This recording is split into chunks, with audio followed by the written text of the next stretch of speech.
আসসালামু আলাইকুম প্রিয় চাকরি প্রত্যাশী ভাই বোনেরা, আশা করি আপনারা সকলে ভালো আছেন, সুস্থ আছেন। আমি শাহিন স্যার আপনাদের সকলকে স্বাগত জানাচ্ছি সাধারণ জ্ঞানের আজকের আয়োজনে। আমরা ধারাবাহিকভাবে দেশ পরিচিতি এই টপিক পড়ছি এবং এই টপিকের প্রথম অংশ মানে গত ক্লাসে আমরা ভারতের প্রথম অংশ জেনেছিলাম, ভারত সম্পর্কে, ভারতের বিশেষ করে ভৌগোলিক বিষয়গুলো জেনেছিলাম এবং আজকে তারই ধারাবাহিকতায় ভারতের দ্বিতীয় শেষ অংশ নিয়ে আলোচনা করব আপনাদের সামনে। আশা করি আপনি পুরো সময় জুড়ে সাথে থাকবেন এবং এই ক্লাস থেকে আপনার চাকরির পরীক্ষার গুরুত্বপূর্ণ জ্ঞান সংগ্রহ বা অর্জন করবেন সেটা প্রত্যাশা, এবং ফাইনালি একটা ভালো চাকরি আপনার জীবনকে বদলে দিবে সেটাই প্রত্যাশা।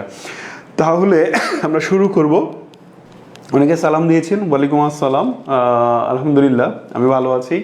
তাহলে চলেন শুরু করি। আমরা ভারত 2, আমরা ভারত সম্পর্কে যে বিষয়গুলো জানা উচিত তার কিছু অংশ বা বেশ কিছু অংশ গত ক্লাসে জেনেছি। আজকে ভারত সম্পর্কে মূলত ভারতের ভূ রাজনৈতিক এবং অর্থনৈতিক বা বিভিন্ন স্থাপত্যিক বিষয়গুলো সম্পর্কে জানবো, যেগুলো পরীক্ষায় প্রায় আসতে দেখা যায়।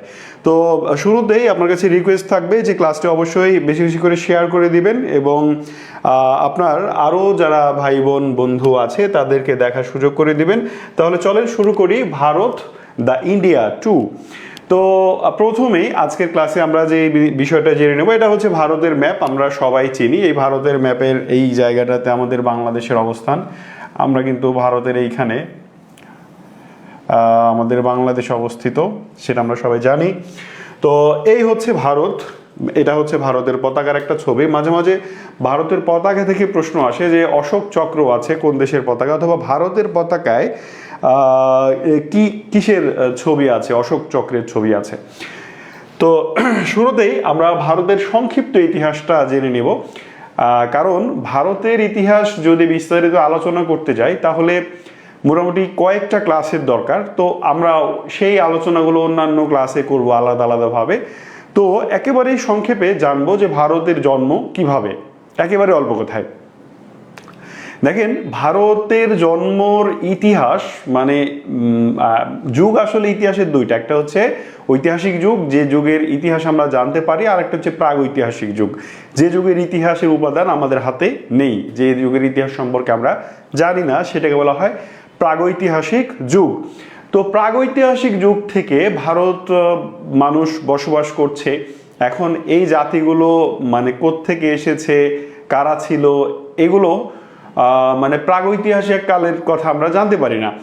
কিন্তু যখন থেকে জানতে পারি তখন থেকে আমরা দেখি যে আর্য এবং অনার্যর একটা ব্যাপার আছে। যে আর্য জাতি কারা সেটা আমরা এর আগে একটা ক্লাসে দেখেছি, আজকে ছোট করে দেখি। আর্য জাতি হচ্ছে উরাল পর্বতের দক্ষিণে, বর্তমানে বিশেষ করে ইরান অঞ্চলে বসবাস করতো একটি জাতি, যারা নিজেদেরকে অত্যন্ত উচ্চ এবং সম্ভ্রান্ত বলে মনে করত এবং তারা নিজেদেরকে পৃথিবীর শ্রেষ্ঠ জাতি বলে মনে করত। এই আর্য জাতি উরাল পর্বতের দক্ষিণে বাস করত এবং খ্রিস্টপূর্ব 1500 অব্দে তারা ভারতবর্ষে প্রথমে প্রবেশ করে এবং একসময় তারা 1000 খ্রিস্টাব্দে বাংলা এই অঞ্চলেও আসে। এবং আর্যদের বলা হয় বৈদিক জাতি, কারণ তাদের ধর্মীয় গ্রন্থের নাম হচ্ছে বেদ। তো আর্যরা ভারতে আসার আগে এই অঞ্চলে অনার্যরা বসবাস করত এবং অনার্যদের মধ্যে বড় দুটি সভ্যতা আমরা দেখেছি, যে একটা হচ্ছে মানে সিন্ধু সভ্যতার ভিতরে যে দুটি সভ্যতা, মহেঞ্জোদারো এবং হরপ্পা ও মহেঞ্জোদারো, এরা ভারতে বসবাস করত। তারও আগে আমরা বাংলার বিভিন্ন জাতি পড়তে গিয়ে আমরা দেখেছি যে এই অঞ্চলে অনার্য 4টি জাতি বসবাস করত, অস্ট্রিক, দ্রাবিড়, ভোরচিনীয়, হ্যাঁ, মঙ্গোলীয়। এই জাতিগুলো কিন্তু আগে ভারতে বসবাস করত এবং এই জাতিগুলোকে পরাজিত করে বা এই জাতিগুলোকে বিতাড়িত করে একসময় আর্যরা এই দেশে আসে, মানে ভারতে আসে, এবং তারা ভারতের শাসন, সমাজ সবকিছু নিয়ন্ত্রণ করতে থাকে, অর্থনীতি নিয়ন্ত্রণ করতে থাকে এবং আর্যদের মানে পরবর্তী জেনারেশন এই উপমহাদেশে বৃহত্তর হিন্দু জাতি হিসেবে পরিচিত।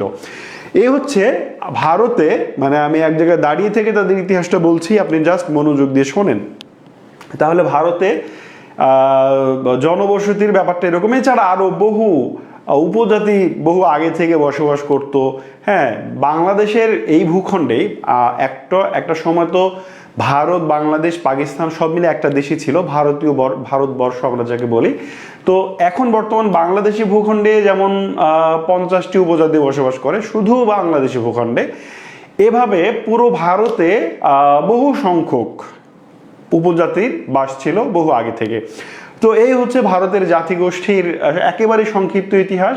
এরপরে শাসন ব্যবস্থার কথা যদি বলি, শাসন ব্যবস্থার কথা বলতে গিয়ে বাংলাদেশ এবং ভারতের প্রাচীন যুগের শাসন আসলে একই রকম। আমরা বাংলার প্রাচীন যুগের শাসন পড়তে গিয়ে আমরা 4টি রাজবংশের নাম জেনেছি প্রাচীন যুগে।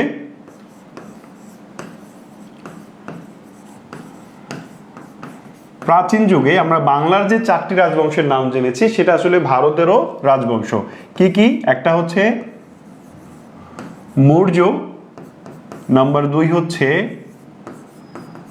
গুপ্ত, নাম্বার 3 হচ্ছে পাল এবং নাম্বার 4 হচ্ছে সেন। প্রাচীন যুগে এই 4টি রাজবংশ মূলত ভারতবর্ষ শাসন করে। মূলত বা প্রধানত এই 4টি রাজবংশ ছাড়াও ছোট ছোট আরো অসংখ্য রাজ্য এবং রাজবংশ প্রাচীন যুগে ভারত শাসন করেছে। এরপরে প্রাচীন যুগের পরে আমরা ভারতের মধ্যযুগে এসে দুই ধরনের শাসন ব্যবস্থা পাই। সেটা হচ্ছে মধ্যযুগ। এই মধ্যযুগকে মূলত ভারত শাসনের মুসলিম আমল বলা হয়।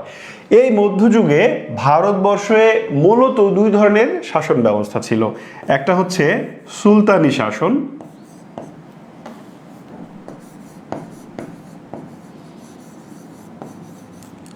সুলতানি শাসন। এই সুলতানি শাসন ছিল মোটামুটি 1206 থেকে শুরু করে 1526 সাল পর্যন্ত। ঠিক আছে, এরপরে আসে মোগল শাসন আমল। আমরা মোগলদের নিশ্চয়ই নাম শুনেছি, মোগল শাসন। এই মোগল শাসনটা হয়েছিল 1526 সাল থেকে শুরু করে মোটামুটি আমরা ধরে নিই 1757 পর্যন্ত। মোগলদের শেষ যিনি সম্রাট 1857। আমরা এখানে আরেকটা সাল লিখতে পারি, অবলিক 1857 লেখা যায়। 1857 লেখার কারণ হচ্ছে মূলত সম্রাট আওরঙ্গজেবের মৃত্যুর মধ্যে দিয়ে মোগল বংশের পতন শুরু হয় এবং এরপরে 1857 পর্যন্ত মোগল সম্রাট নামে মাত্র ছিলেন, কিন্তু তাদের কোনো ক্ষমতা ছিল না। তাহলে আমরা দেখতে পাচ্ছি যে ভারতের ইতিহাসের 3টা যুগে আমরা যদি ভাগ করি শাসনকালকে, প্রাচীন, মধ্য এবং আধুনিক, সেখানে আমরা প্রাচীন যুগে 4টি রাজবংশেরই শাসন দেখতে পাই। মধ্যযুগে মুসলিম আমলে মূলত সুলতানি আমল, যেই আমলে শাসকগণ নিজেদের সুলতান বলে পরিচয় দিতেন, যার সূত্রপাত হয়েছিল কুতুবউদ্দিন আইবেকের মাধ্যমে এবং নবাব সিরাজউদ্দৌলার মাধ্যমে। সেই যুগের পানিপথের প্রথম যুদ্ধে বাবর জয়লাভ করার মাধ্যমে সেই সুলতানি আমলের পতন ঘটে এবং এরপরে মুঘল শাসন শুরু হয়। বাবরের পানিপথের প্রথম যুদ্ধে জয়লাভের মাধ্যমে মুঘল বংশের শাসনের সূত্রপাত হয় ভারতে এবং মূলত এইটার মানে প্র্যাকটিক্যালি এর সমাপ্তি ঘটে নবাব সিরাজউদ্দৌলার পতনের মধ্য দিয়ে ইংরেজদের হাতে। এরপরে ইংরেজদের হাতে ক্ষমতা চলে যায় 1757 এই সময়টাতে। এরপরে আমরা এখানে আরেকটা যুগ তাহলে ভাগ করি, আধুনিক যুগ।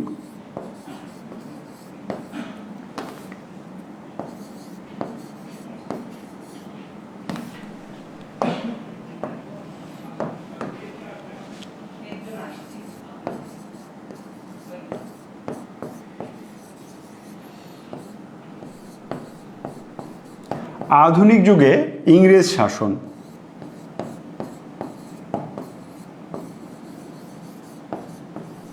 ইংরেজ শাসন এবং এই ইংরেজ শাসনটা মূলত 1757 থেকে শুরু করে 1947 সাল পর্যন্ত চলেছিল। এই হচ্ছে ভারতের একেবারেই সংক্ষিপ্ত ইতিহাস। 1947 সালের পরে কি হয়েছিল সেটা আমরা সবাই জানি।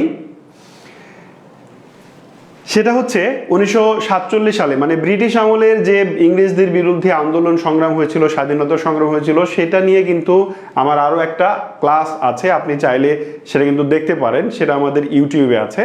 তো এই যে ইংরেজদের বিরুদ্ধে অশেষ আন্দোলন সংগ্রাম হলো, আমরা তিতুমিরের বিদ্রোহ কথা জেনেছি, আমরা ফকির সন্ন্যাসী আন্দোলনের কথা জেনেছি, আমরা মাস্টার সূর্য সেনের মতো আরও অনেক স্বদেশ প্রেমীর আন্দোলনের কথা শুনেছি, এবং অনেক আন্দোলনের পরে একটা সময় দেখেন, আরেকটু প্রেক্ষাপটটা বুঝেন, ভারতের স্বাধীনতার প্রেক্ষাপটটা একটু ভালো করে বুঝেন।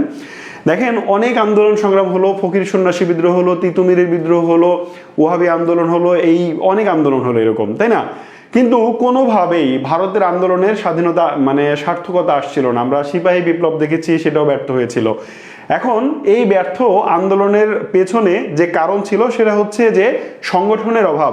এক ইংরেজ ভদ্রলোক, তার নাম হচ্ছে অ্যালান অক্টাভিয়ান হিউম, তিনি খেয়াল করলেন যে এই ভারতীয়রা খুব বোকা, এরা আন্দোলন করে, বিদ্রোহ করে, সংগ্রাম করে, আবার অনেক মানে অত্যাচার নির্যাতনের শিকার হয়, ত্যাগ তিতিক্ষার মধ্যে দিয়ে এরা শেষ পর্যন্ত ব্যর্থ হয়, এরা একটা বোকা জাতি। তো এদের আসলে তিনি একটা বুদ্ধি দিলেন যে তোমরা এই যে আন্দোলন সংগ্রাম করছো, তোমরা আসলে ততক্ষণ পর্যন্ত সফল হবে না যতক্ষণ তোমাদের মধ্যে একটা ঐক্য তৈরি হবে। ঐক্য কিভাবে তৈরি হবে? তোমরা একটা পলিটিক্যাল পার্টি, পলিটিক্যাল অর্গানাইজেশন সৃষ্টি করো। এরই প্রেক্ষিতে অ্যালান অক্টাভিয়ান হিউম নিজেই একটা পলিটিক্যাল পার্টি সৃষ্টি করলেন, সেটার নাম হচ্ছে ভারতীয় কংগ্রেস।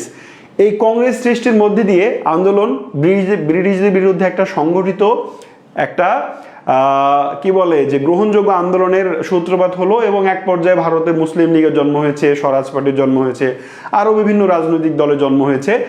এই রাজনৈতিক দলগুলো যখন মানে সুসংগঠিত উপায়ে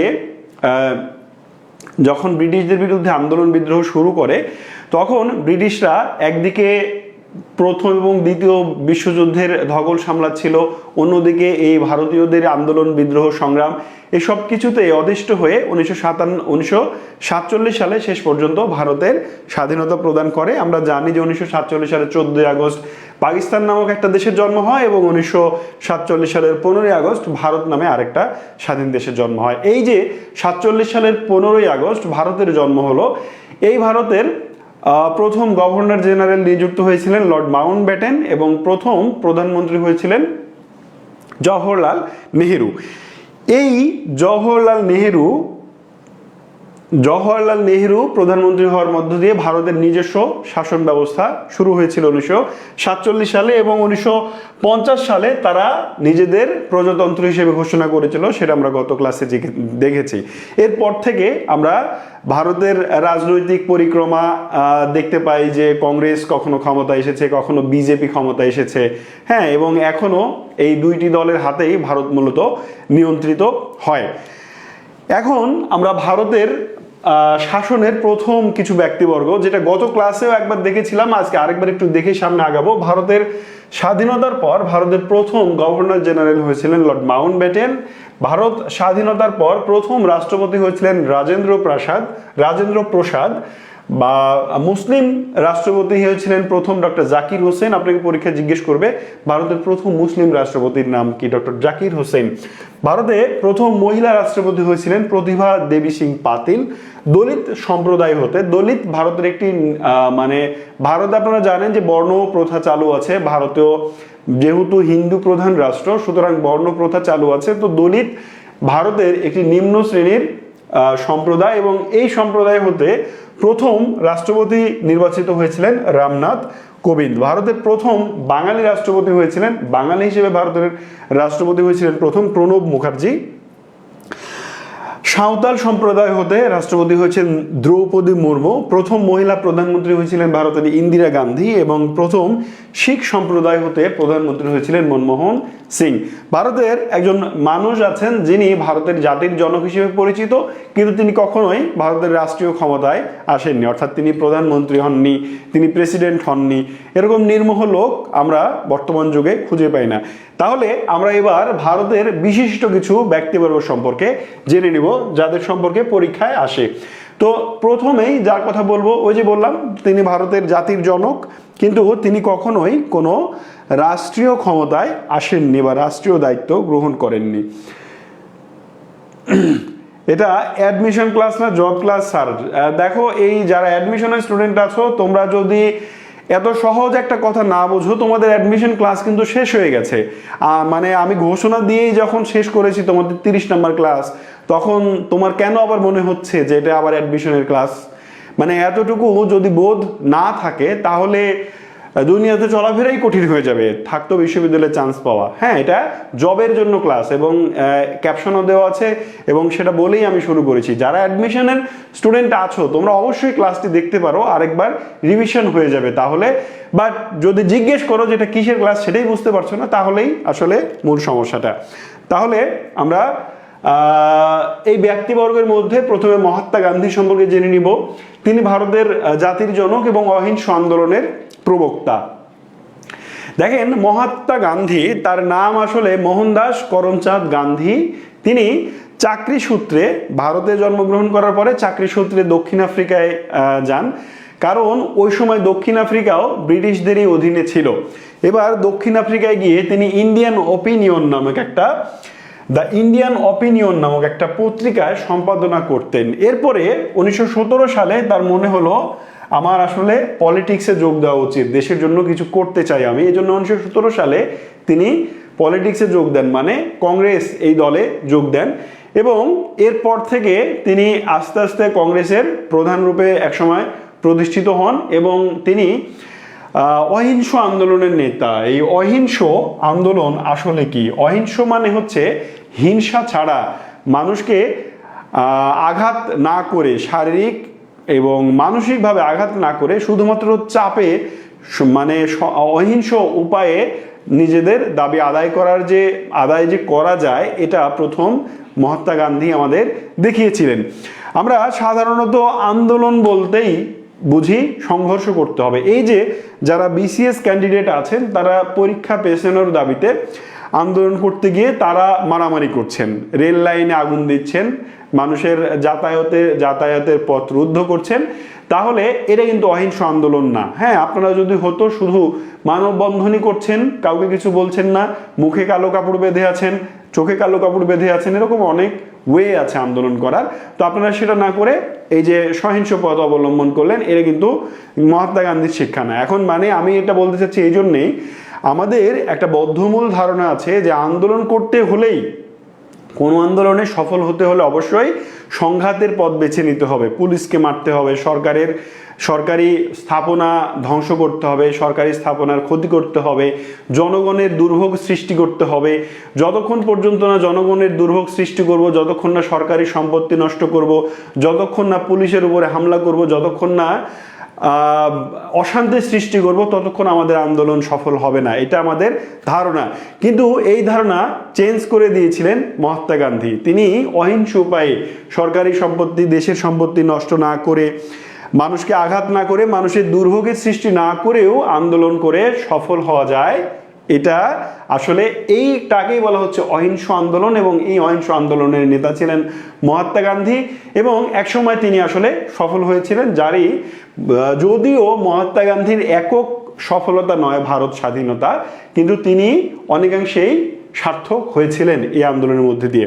আচ্ছা, তিনি কংগ্রেসের সভাপতি হয়েছিলেন 1921 সালে। তার পুরো নাম আগেই বললাম, মোহনদাস করমচাঁদ গান্ধী। এই যে মহাত্মা গান্ধী বলছি আমরা, মহাত্মা এর সন্ধি বিচ্ছেদ হচ্ছে কি বলে যে প্রকৃতি প্রত্যয়, না কি বলে ওটাকে, সমাস। মহান যে আত্মা, যার আত্মা আসলে মহান, তাকে বলা হয় মহাত্মা। তো তাকে মহাত্মা এই উপাধি দিয়েছিলেন কবি রবীন্দ্রনাথ ঠাকুর। শুধু তাকেই নয়, রবীন্দ্রনাথ ঠাকুর আরো অনেক মানুষকে এই উপাধি দিয়েছেন, ঠিক আছে। এখন এই মহাত্মা গান্ধী, তিনি কিন্তু একসময় বাংলাদেশের নোয়াখালীতে এসেছিলেন, এবং মহাত্মা গান্ধীর একটা পোষা ছাগল ছিল। এই ছাগল আবার বাংলাদেশে যখন তিনি আসেন, না ওই সময় তো বাংলাদেশ ছিল না, বাংলা ছিল, বাংলায় তিনি এসছেন, এবং মহাত্মা গান্ধীর একটা পোষা ছাগল ছিল। আপনারা যেমন অনেকে বিড়াল, কুকুর ইত্যাদি পাখি পোষেন, মহাত্মা গান্ধী ছাগল পুষতেন। তো তার ছাগল, এই বাঙালিরা আমরা এত ভালো, এত কিউট, মহাত্মা গান্ধীর ছাগল চুরি করে খেয়ে ফেলছিল। তো এই হচ্ছে মহাত্মা গান্ধী, এই জন্য বাঙালিকে ভালো করে মনে রেখেছিলেন। তো তারপরে ফেনীর ছাগল নাইয়া বলে একটা জায়গা, ওই জায়গা সম্ভবত মহাত্মা গান্ধীর ছাগল ডুবে ডুবে গিয়েছিল, এরকম একটা কাহিনী প্রচলিত আছে। আমি যদিও তার সত্যতা জানি না। তো যাই হোক, এই হচ্ছে মহাত্মা গান্ধী। তিনি আসলে আততায়ীর গুলিতে নিহত হয়েছিলেন 1948 সালে। নথুরাম গডসে নামক একজন আততায়ী, যার গুলিতে মহাত্মা গান্ধী 1948 সালে নিহত হয়েছিলেন। আচ্ছা, আগে ছিলাম অ্যাডমিশনের, মাঝে মাঝে ক্লাস করি স্যার, মিস করি তাই। আচ্ছা, আরবি দিয়ে নাম লেখা, আমি নামটা পড়তে পারলাম না যিনি কমেন্ট করেছেন। তো অ্যাডমিশনের আমাদের সাবেক স্টুডেন্ট সেটা বলছে। আচ্ছা, মাঝে মাঝে আমরা কিন্তু এখানে আসি ক্লাস নিতে, মিস করার কিছু নাই, নিয়মিত পেজে নজর রাখলে কিন্তু আমাদের দেখা যায়। যাই হোক, এই হচ্ছে মহাত্মা গান্ধী সম্পর্কে এতটুকু জানলে চলবে। জওহরলাল নেহরু সম্পর্কে একটু জানি আমরা। ভারত স্বাধীনতার পরে তিনি প্রথম প্রধানমন্ত্রী হন। ভারতের স্বাধীনতার সময় তিনি কংগ্রেসের সভাপতি ছিলেন।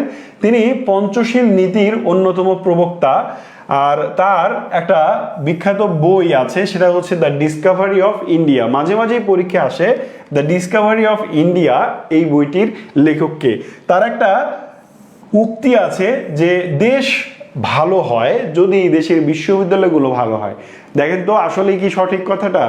দেশের যদি বিশ্ববিদ্যালয়গুলো ভালো হয় তাহলে দেশ ভালো হয়। দেখেন, এই যে আমরা বাংলাদেশে যে গণ অভ্যুত্থান দেখলাম 24-এর, সেখানে মূলত মানে সকল প্রতিষ্ঠানের স্টুডেন্টরা এবং সর্বস্তরের মানুষ যদি একসময় একাত্মতা পোষণ করেছিল, কিন্তু মূলত বিশ্ববিদ্যালয়ের স্টুডেন্ট এটা শুরু করেছিল। বাংলাদেশের ইতিহাসের পরতে বিভিন্ন আন্দোলনের পরতে বিশ্ববিদ্যালয়গুলোর ভূমিকা আছে। মানে ভাষা আন্দোলন থেকে শুরু করে মুক্তিযুদ্ধ, 24-এ গণ অভ্যুত্থান, 62 শিক্ষা আন্দোলন ইত্যাদি অনেকগুলো আন্দোলন, মানে প্রত্যেকটি আন্দোলনেই মানে সামনে দাঁড়াতে আমরা দেখেছি বিশ্ববিদ্যালয়ের স্টুডেন্টগুলোকে। তাহলে এই বিশ্ববিদ্যালয়ের স্টুডেন্টরা যদি ভালো হয়, বিশ্ববিদ্যালয় যদি ভালো হয়, তাহলেই তো বিশ্ববিদ্যালয়ের স্টুডেন্ট ভালো হবে, তাই না? যদি তারা দেশপ্রেমিক, মানে বিশ্ববিদ্যালয়গুলো যদি দেশপ্রেমিক মানুষ তৈরি করতে সক্ষম হয়, তবেই তো দেশের উন্নতি হবে। ওই মানুষগুলোকেই তো দেশের হাল ধরবে। এই বিশ্ববিদ্যালয়গুলো যদি ভালো ভালো গবেষক তৈরি করে, ভালো ভালো প্রযুক্তিবিদ তৈরি করে, ভালো রাজনীতিবিদ তৈরি করে, ভালো সমাজবিদ তৈরি করে, তাহলেই তো দেশ এগিয়ে যাবে। এই জন্য জওহরলাল নেহরু বলেছেন দেশ ভালো হয় যদি বিশ্ববিদ্যালয়গুলো ভালো হয়। পরীক্ষায় প্রশ্ন আসে যে এই উক্তিটি কার? ইন্দিরা গান্ধী ছিলেন জওহরলাল নেহরুর কন্যা। জওহরলাল নেহরুর কন্যা ইন্দিরা গান্ধী, তাকে বলা হতো ভারতের লৌহ মানবী এবং তিনি ভারতের প্রথম মহিলা প্রধানমন্ত্রী। বাংলাদেশে যখন মুক্তিযুদ্ধ হচ্ছে তখন ইন্দিরা গান্ধী ছিলেন ভারতের প্রধানমন্ত্রী। তিনি অমৃতসর হচ্ছে ভারতের শিখ ধর্মাবলম্বীদের তীর্থস্থান অমৃতসর। এইখানে তিনি রাজনৈতিক কারণে অপারেশন ব্লু স্টার নামক একটা অপারেশন চালিয়েছিলেন শিখদের বিরুদ্ধে, এবং এই অপারেশনের প্রভাবেই তার নিজের দেহরক্ষী সুখবান সিং এবং বিওয়ান সিং তাকে গুলি করে হত্যা করেছিল 1984 সালে। মানে ইন্দিরা গান্ধীর ঘটনাটা একটু বলি। ইন্দিরা গান্ধী তিনি হচ্ছে যে এই যে জওহরলাল নেহরুর মেয়ে ছিলেন। জওহরলাল নেহরুর মৃত্যুর পরে তখন তিনি ভারতের প্রধানমন্ত্রী নির্বাচিত হন বেশ কিছু পরে, এবং তারপরে যখন বাংলাদেশের মুক্তিযুদ্ধ হচ্ছিল, বাংলাদেশের মুক্তিযুদ্ধকে তিনি সাপোর্ট করেছিলেন, এবং তিনি নিজের দেশের মধ্যে একটা রাজনৈতিক ভুল সিদ্ধান্ত নিয়েছিলেন, শিখদের বিরুদ্ধে অপারেশন মানে সশস্ত্র অপারেশন পরিচালনা করেছিলেন, যাকে আমরা বলছি অপারেশন ব্লু স্টার। এই অপারেশন ব্লু স্টারের কাদের বিরুদ্ধে পরিচালিত হয়েছিল? শিখদের বিরুদ্ধে। আবার তার নিজের দেহরক্ষী ছিল শিখ। এই নিজের দেহরক্ষী শিখ তারা এই যে ধর্মীয় অনুভূতিতে আঘাত আনা, ধর্মীয় স্বজাতিদের উপর আঘাত, এটাকে মেনে নিতে পারেনি এবং তারা এই ইন্দিরা গান্ধীকে গুলি করে হত্যা করে। এখন অনেকের মনে প্রশ্ন জাগে যে জওহরলাল নেহরুর মেয়ে গান্ধী হলো কিভাবে? অনেকেই ভাবেন যে ইন্দিরা গান্ধী মহাত্মা গান্ধীর মেয়ে, অনেকেই এটা ভাবেন। সংক্ষেপে বলি, বিস্তারিত এত ঘটনা বলবো না। সংক্ষিপ্ত ঘটনা হচ্ছে এইখানে একটা বিশাল প্রেম কাহিনী জড়িত।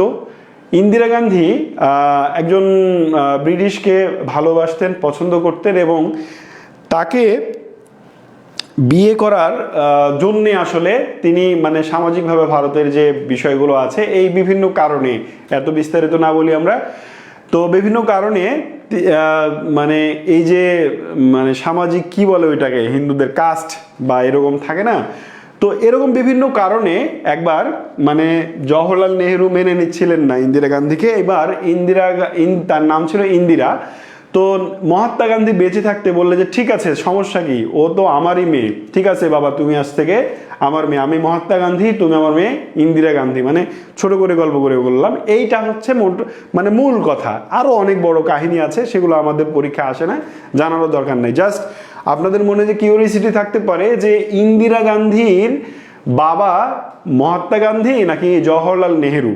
মহাত্মা গান্ধী আসল বাবা নয়, তিনি তার মানে কি বলে এমনি পরিচয় দেওয়া বাবা, মানে নিজেকে মানে তিনি ইন্দিরা গান্ধীকে মেয়ে বলে সম্মতি দিয়েছিলেন, মানে ওই বিয়েটি এর ব্যাপারে আর কি একটু ঝামেলা হয়েছিল সেই জন্যে।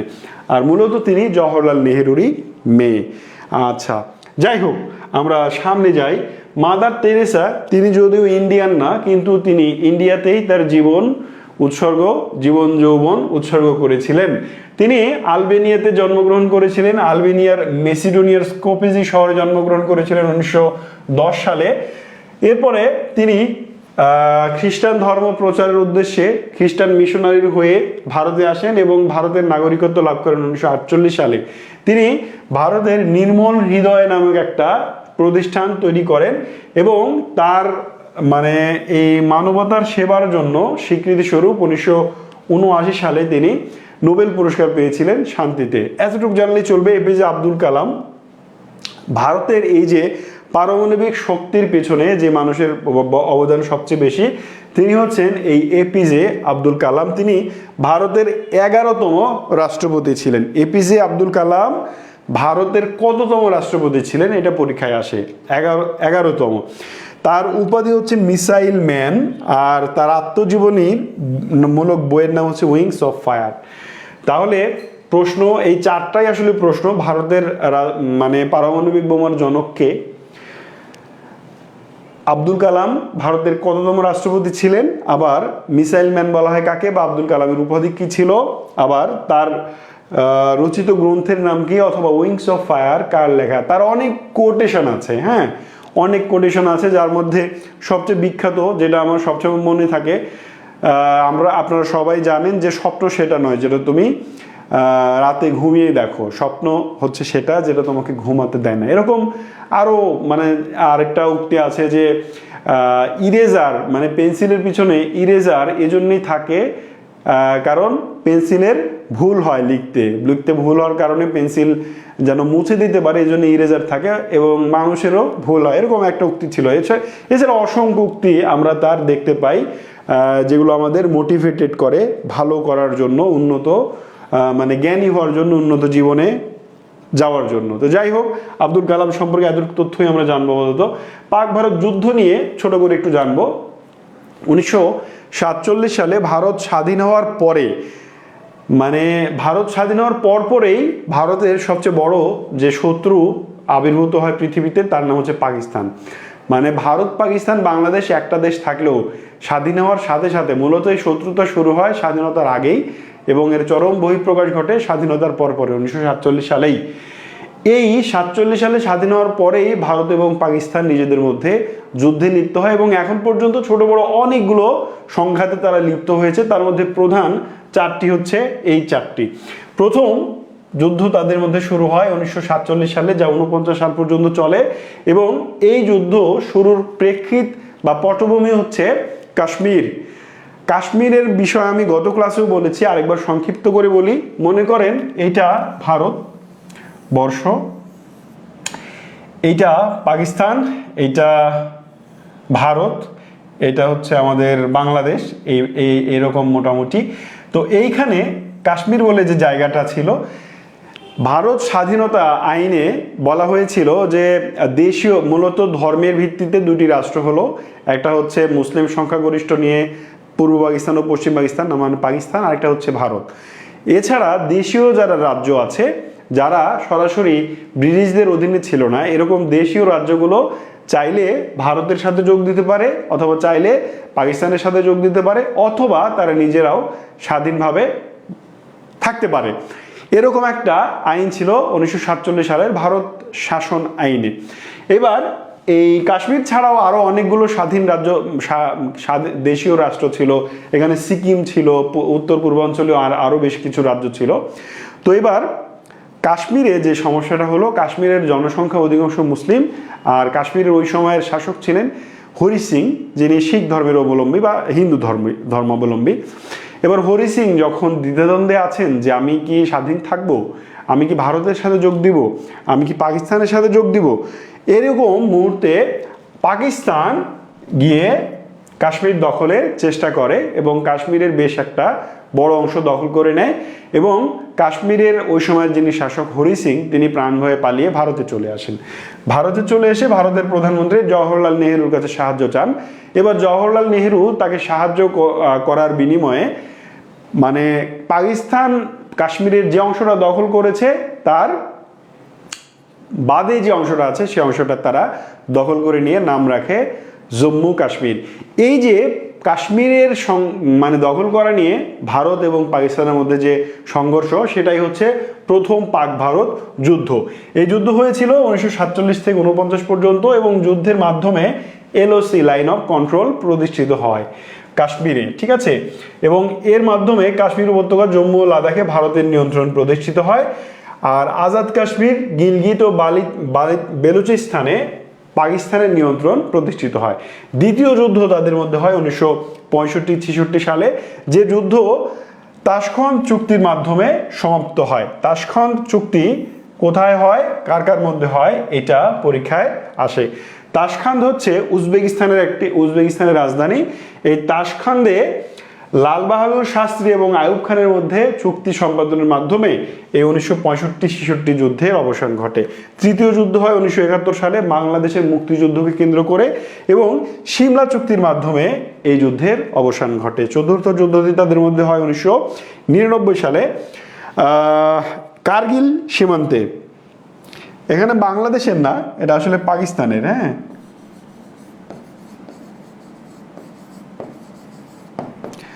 পাকিস্তানের কার্গিল সীমান্তে, এটাকে বলা হয় কার্গিল যুদ্ধ, ঠিক আছে। তো পরীক্ষায় প্রশ্ন আসে ভারত এবং পাকিস্তানের মধ্যে কার্গিল যুদ্ধ কখন হয়, 1999 সালে। সর্বশেষ এই 2025-এর ঘটনা, পেহেলগাম নামক কাশ্মীরের যে জায়গায় আততায়ীদের গুলিতে 26 জন পর্যটক নিহত হওয়ার ঘটনাকে কেন্দ্র করে, পেহেলগামের এই হামলাকে কেন্দ্র করে ভারত এবং পাকিস্তানের মধ্যে সর্বশেষ যে উত্তেজনা বা সংঘাত সৃষ্টি হয়, এটি 7 থেকে 10 মে 2025 পর্যন্ত চলে। এবং পাকিস্তানের বিরুদ্ধে ভারত অপারেশন সিন্দুর নামে একটা অভিযান পরিচালনা করে, এবং দুইজনের মধ্যে আলোচনার মাধ্যমে এই সংঘাতের অবসান ঘটে 10 এপ্রিল। 7 তারিখে শুরু হয়ে 10 এপ্রিল এটা শেষ হয়। এটি ছিল পাকিস্তান এবং ভারতের মধ্যে সর্বশেষ সংঘাত। আচ্ছা, ভারতের আলোচিত কিছু স্থান এবং স্থাপনা সম্পর্কে একেবারে সংক্ষেপে বলবো। আপনাকে জিজ্ঞেস করবে কুতুব মিনার কোথায়, আপনাকে জিজ্ঞেস করবে কুতুব মিনার কে নির্মাণ করেন। কুতুব মিনার ভারতের দিল্লিতে অবস্থিত। দেখেন, ওই যে বললাম যে প্রাচীনকালে হিন্দু শাসনের অবসান হয়ে এই অঞ্চলে যখন মুসলিম শাসনের সূত্রপাত হয়, এই সূত্রপাতকারী ছিলেন মোহাম্মদ ঘুরি। মোহাম্মদ ঘুরি পৃথ্বীরাজ চৌহানের সঙ্গে তরাইনের প্রথম যুদ্ধে হেরে গিয়েছিলেন 1191 সালে। এরপর 1192 সালে তরাইনের দ্বিতীয় যুদ্ধে তিনি জয়লাভ করেন, এবং এই জয়লাভের মাধ্যমেই ভারতে মূলত মুসলিম শাসনের সূত্রপাত হয়। 1193 সালে দিল্লিতে কুতুবউদ্দিন আইবেক, তিনি এই ভারতে মুসলিম বিজয়ের স্মৃতিস্তম্ভ হিসেবে কুতুব মিনারের নির্মাণ শুরু করেন। এরপরে কুতুবউদ্দিন আইবেক মারা যান, তার জামাই শামসুদ্দিন ইলতুৎমিশ এর নির্মাণ আরও এগিয়ে নিয়ে যান, এবং সর্বশেষ ফিরোজ শাহ তুগলক এই কুতুব মিনারের নির্মাণ কাজ শেষ করেন। তাহলে কুতুব মিনার কোথায়? দিল্লিতে। কে নির্মাণ করেছেন? মূলত শুরু করেছিলেন কুতুবউদ্দিন আইবেক, ভারতের প্রথম মুসলিম সুলতান যিনি ছিলেন। এরপরে ইলতুৎমিশ, এরপরে ফিরোজ শাহ তুগলক। আপনাকে জিজ্ঞেস করতে পারে যে কুতুব মিনারের নির্মাণ কাজ সমাপ্তি করেছিলেন কে? ফিরোজ শাহ তুগলক। এরপর বড় একটা প্রশ্ন, কুতুব মিনারের নাম আসলে কার নাম অনুসারে হয়েছে এটুকু একটু জানার দরকার। কুতুব মিনারের নির্মাণ কুতুবউদ্দিন আইবেক শুরু করলেও এই কুতুবউদ্দিন আইবেকের নাম অনুসারে কুতুব মিনারের নামকরণ করা হয়েছিল না, মূলত কুতুবউদ্দিন বখতিয়ার কাকি নামক একজন সুফি সাধকের নাম অনুসারে এর নামকরণ করা হয়েছিল। তাহলে এতটুকু জানবো আমরা কুতুব মিনার সম্পর্কে। বাবরি মসজিদ আমরা সবাই জানি যে ভারতের অযোধ্যায় অবস্থিত। 1527 সালে মুঘল সম্রাট বাবর মানে সাম্রাজ্য স্থাপনের পরে প্রথম তিনি এই মসজিদ নির্মাণ করেছিলেন। তার নাম অনুসারেই এই মসজিদের নামকরণ করা হয় বাবরি মসজিদ, যেটা হিন্দু উগ্রবাদীরা 1992 সালে ধ্বংস করে ফেলে। আজমির শরীফ ভারতের রাজস্থানে অবস্থিত। যারা সুফিবাদে বিশ্বাস করেন তাদের সেই ধরনের মুসলিমদের তীর্থস্থান। তাজমহল আমরা সবাই জানি সম্রাট শাহজাহান তার স্ত্রী মমতাজের উদ্দেশ্যে আগ্রায় নির্মাণ করেছিলেন তাজমহল। আমরা মালাবার হিল সম্পর্কে এক কথায় জানবো। এটি মুম্বাইয়ের একটি বিখ্যাত ঝুলন্ত উদ্যান। মালাবার হিল কোথায় পরীক্ষা আসে? মুম্বাই, ভারতের। চেরাপুঞ্জি ভারতের মেঘালয়ে অবস্থিত। ভারতের সবচেয়ে বেশি বৃষ্টিপাত হয় এই অঞ্চলে। ফতেপুর সিক্রি সম্রাট আকবরের তৈরি করা একটা শহর। ফতেপুর সিক্রি, এখানেই বসে সম্রাট আকবর ধর্মীয় আলোচনা শুনতেন এবং শেষ পর্যন্ত তিনি একটা নতুন ধর্ম, দ্বীন-ই ইলাহি নামক নতুন একটা ধর্ম তৈরি করেছিলেন এই ফতেপুর সিক্রিতেই। লাল কেল্লা সম্রাট শাহজাহানের নির্মাণ করা একটা বিশাল কেল্লা বা প্রাসাদ, যেটা এখনো ভারতের অন্যতম জাতীয় স্থাপনার মধ্যে একটি, যেটি দিল্লিতে অবস্থিত। স্বর্ণ মন্দির ওই যে পাঞ্জাবের অমৃতসরে অবস্থিত, যেখানে অপারেশন ব্লু স্টার পরিচালিত হয়েছিল এবং শিখদের তীর্থস্থান। অজন্তা ও ইলোরা ভারতের মহারাষ্ট্রে অবস্থিত গুপ্ত যুগের একটি গুহা, মানে আরো আগে এই গুহার সৃষ্টি হয়েছে, বাট এই গুহায় এই গুপ্ত যুগের কিছু চিত্রকর্ম শিল্পকর্ম আবিষ্কৃত হয়েছে। নথুলা পাস, ঐতিহাসিক নথুলা পাস ভারত এবং চীনের মধ্যে বাণিজ্য পথ।